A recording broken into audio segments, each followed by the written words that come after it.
अगर आप मेरे चैनल पर नए आए हैं तो मेरे चैनल को लाइक करिए, मेरे चैनल को सब्सक्राइब करिए वाईपी लीगल को। और अगर आप कहीं से भी कोई भी कानूनी जानकारी लेना चाहते हैं या फिर आप चाहते हैं कि मैं इंटर्नशिप में काम कैसे करना है या जो भी चीज़ें हैं किसी भी लॉ स्टूडेंट के लिए, आपके कोई जानने वाला है, किसी पे केस हो रखा है, कुछ भी है, तो फिर आप मेरे चैनल को सब्सक्राइब करिए। ये चैनल आपके लिए बहुत काम का है। मैं आपके लिए बहुत यूज़फुल इन्फॉर्मेशंस लेके आता हूँ जो खुद मैं कोर्ट जाके सीखता हूँ, ताकि आपको कोर्ट कचहरी की नौबत ना आए। तो आज का मेरा इशू है कि हमेशा जब भी आप पे कोई केस हो, कोई एफआईआर हो या फिर कल को चार्जशीट पेश हो जाए, तो आपको क्या करना है। जब आप पे एफआईआर हो, मैं हमेशा कहता हूं कि आप लोग एक बार क्वैशिंग ऑफ एफआईआर के लिए जाइए। और अगर आप पे केस ट्रायल कोर्ट में चला गया है, चार्जशीट लोअर कोर्ट में जा चुके हैं या फिर अगर हाई कोर्ट से क्वैशिंग रिजेक्ट हो चुकी है, तो डिस्चार्ज एप्लीकेशन मूव करिए। मैं बता देता हूं जल्दी जल्दी दोनों क्या होता है। क्वैशिंग ऑफ एफआईआर मतलब ये होता है कि हाई कोर्ट के पास ये पावर होती है कि अगर आप पे कोई एफआईआर हुई है तो वो उस एफआईआर को कैंसिल कर सकता है, ज़ीरो कर सकता है, बोल सकता है कि कोई केस हुआ ही नहीं था और एफआईआर ख़त्म है, आप पे कोई केस पेंडिंग नहीं है, आप अपने घर जाइए। ये होता है क्वैशिंग ऑफ एफआईआर। और डिस्चार्ज मतलब क्या होता है, जब आप लोअर कोर्ट में जाते हैं, बोलते हैं कि माय लॉर्ड ये केसेस बनता नहीं है और ये जो प्रोसेस है ये अब्यूज़ ऑफ प्रोसेस है, हमको और केस चलाने की ज़रूरत नहीं है, ये केस ख़त्म कर दीजिए इस केस को। तो वो लोअर कोर्ट से जब आपको चांस मिलता है ये ख़त्म कराने का, तो उसे डिस्चार्ज कहते हैं।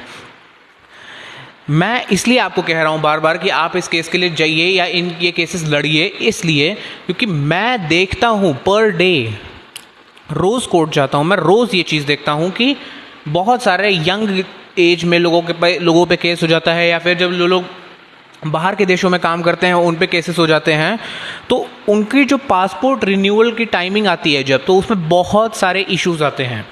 उसमें क्या इश्यूज़ आते हैं कि आपको पूरे 10 ईयर्स का पासपोर्ट नहीं मिलेगा, आपको 1 ईयर का पासपोर्ट मिलेगा, 2 ईयर का, 3 ईयर का, ऐसे करके कुछ रैंडम सा नंबर फेंक के आपको पासपोर्ट दे दिया जाएगा।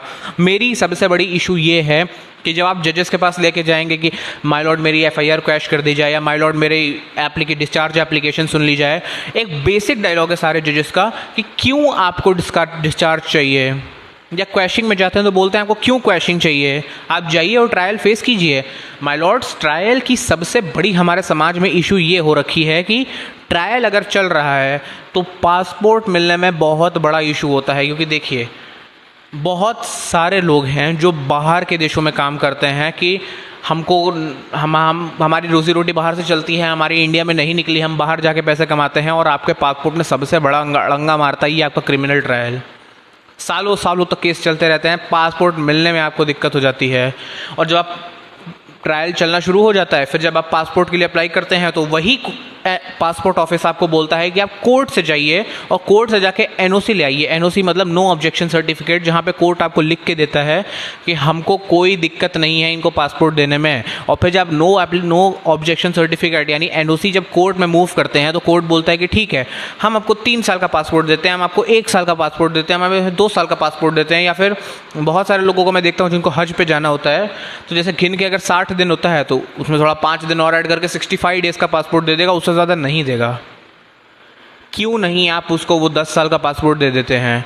क्योंकि अब इशू इसमें यह है कि अगर आपको नहीं मिलेगा वो पासपोर्ट, क्या कहते हैं कि 10 साल का, तो आपके वीज़ा लगने में इशू होते हैं। वीज़ा लगने में ये इशू होता है कि जब आप वीज़ा के लिए अप्लाई करते हैं तो वहाँ पे बाहर कंट्रीज़ की एम्बेसीज देखती हैं कि इसका जो पासपोर्ट है वो तो सिर्फ 5 साल के लिए वैलिड है, 3 साल के लिए वैलिड है, मतलब इस पर कोई क्रिमिनल केस चल रहा है, ये कोई क्रिमिनल है बंदा, और आपका पासपोर्ट रिजेक्ट होने के भी चांसेस बन जाते हैं इन केसेस में। And that is the issue. यही इसीलिए मैं आपको बोलता हूं कि जब भी आप पे कोई एफआईआर हो या फिर आप पे लोअर कोर्ट में केस जा रहा है, please go for quashing in higher courts. अगर हाई कोर्ट से रिलीफ नहीं मिल रहा है या फिर पहले लोअर कोर्ट में जा रहे हो, कैसे करना चाहते हो वो हम बाद में कभी डिस्कस कर लेंगे, या लोअर कोर्ट में डिस्चार्ज एप्लीकेशन ज़रूर मूव करें।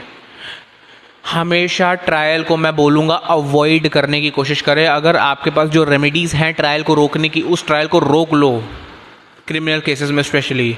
क्योंकि फिर आप जाओगे कहीं पे भी तो आपको हर जगह पे चीज़ें अटकेंगी, आपको हर बात पे कोर्ट से परमिशन लेनी पड़ेगी। मैं ये नहीं कह रहा हूँ कि परमिशन नहीं मिलती है, परमिशन मिलती हैं, बट वही है ना कि वो एक्स्ट्रा जो आपको एफर्ट मारना पड़ रहा है, जो एक आदमी के लिए नॉर्मली हो जा रही है कोई काम की, जैसे मैं अभी जाऊँ, मैं जाकर लिख दूँ एप्लीकेशन कि मुझे पासपोर्ट दे दो, पुलिस आके मेरा खट से वेरिफिकेशन करके मुझे 10 साल का पासपोर्ट दे देगी। लेकिन अभी आप जाएंगे तो आपको दिक्कत होगी उन चीज़ों में, आपको हमेशा कोर्ट से एनओसी लेनी पड़ेगी, हमेशा जाके कोर्ट से पूछना पड़ेगा, ठीक है।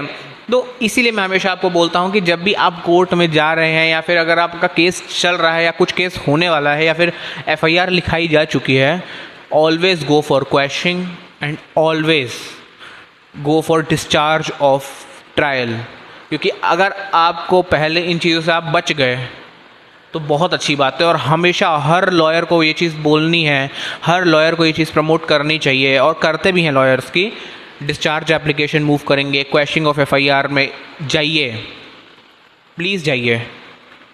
ये बहुत हेल्प भी हो जाती है कई केसेस में। हो सकता है आप लोग क्वेश्चनिंग ऑफ एफआईआर में जाएं, आपका पार्टी से समझौता हो जाए, या फिर अगर मान लेते हैं कोई नॉन कंपाउंडेबल केसेस में है तो लोअर कोर्ट में आप उनके बयान पलटवा सकें। बहुत सारी चीज़ें हो जाती हैं जब आप वहाँ पर जाते हैं, मिलते हैं, बातचीत हो जाती है, बात ख़त्म हो जाती है। तो इसीलिए मैं आपको कह रहा हूँ कि जाइए, अपनी रेमेडीज़ को सीख करिए लोअर कोर्ट्स में और हाई कोर्ट्स में। एक बार अगर आपका निकल पड़ा ना, या फिर एक बार कोई ऑर्डर आपके फेवर में आ गया, बहुत काम की चीज़ होती है। लोग डरते हैं या फिर लोगों को लगता है कि पैसा लगेगा। देखिए जी, पैसा तो लगेगा अगर केस हुआ है तो, बट मैं ये कह रहा हूँ कि अपनी रेमेडीज़ को सीख ज़रूर कीजिए और किसी अच्छे वकील को हायर कीजिए, ठीक है। मुझे मत देखो, मैं लॉ स्टूडेंट हूँ, मैं वकील नहीं हूँ। तो इसीलिए मैं आपको बता रहा हूँ कि इसीलिए मेरा सबसे बड़ा इशू है, क्योंकि आप जाएंगे ना तो आपकी लाइफ एक तरह से रोक दी जाती है ट्रायल की वजह से। लाइसेंस मिलने में इशू होगा, अगर आप गवर्नमेंट जॉब नहीं पकड़ी है आपने, गवर्नमेंट जॉब मिलने में भी इशू होगी। वो डिपेंड करता है कौन से केसेस हैं। पेटी ऑफेंसेस हैं तो हम निकाल लाएंगे उससे आपको, या फिर आपके पासपोर्ट बनने में तो डेफिनेट इशू होगा। अगर कोर्ट में केस चला गया तो सिर्फ एफआईआर होने की वजह से कोर्ट में केस नहीं जाता है, ठीक है। तो मैं आपको यही बताना चाहता था कि एफआईआर को ख़त्म करवाने की कोशिश करें लोअर कोर्ट से और हायर कोर्ट से। नहीं ज़रूरत पड़े तो सुप्रीम कोर्ट तक जाएं, पर अपना केस ख़त्म करवाने की कोशिश किया करें पहले ही कोर्ट से। या फिर अगर आईओ ने आपका नाम निकाल दिया है तो बहुत अच्छी बात है, बधाई हो, कॉन्ग्रेचुलेशंस। तो मैं हमेशा यही आपको कहूँगा कि always go for discharge, always go for questioning of FIR as soon as possible, ठीक है। तो मेरे चैनल को लाइक करिए सर, मेरे चैनल को सब्सक्राइब करिए। आपके कोई भी डाउट्स है आप मुझसे कमेंट में पूछ सकते हैं। तब तक के लिए मैं यश पांडे आप लोगों से विदा लेता हूँ, और मैं ऐसे ही लीगली अवेयरनेस के वीडियोस आपके पास लाता रहूँगा। और प्लीज़ मेरे चैनल को लाइक करिए, मेरे चैनल को सब्सक्राइब करिए। मैं जल्दी से जल्दी जब अपना लॉ ग्रेजुएशन मेरी हो जाएगी उसके बाद और ज़्यादा अच्छे से मैं आप लोगों को इन्फॉर्मेशन दे पाऊँगा। तब तक मेरी इंटर्नशिप में क्या होता है, मैं लोअर कोर्ट में क्या सीखता हूँ, मैं हाई कोर्ट्स में क्या सीखता हूँ, सुप्रीम कोर्ट में क्या सीखता हूँ, कॉर्पोरेट लॉज में क्या सीखता हूँ, मैं सारी इन्फॉर्मेशन आप लोगों को ला के दे दूँगा। मैं बहुत सारे जजमेंट्स पढ़ता हूँ, मैं जजमेंट के सिनॉप्सिस भी आपको ला के दे दूँगा ताकि आपको ना पढ़नी पड़े। Thank you so much.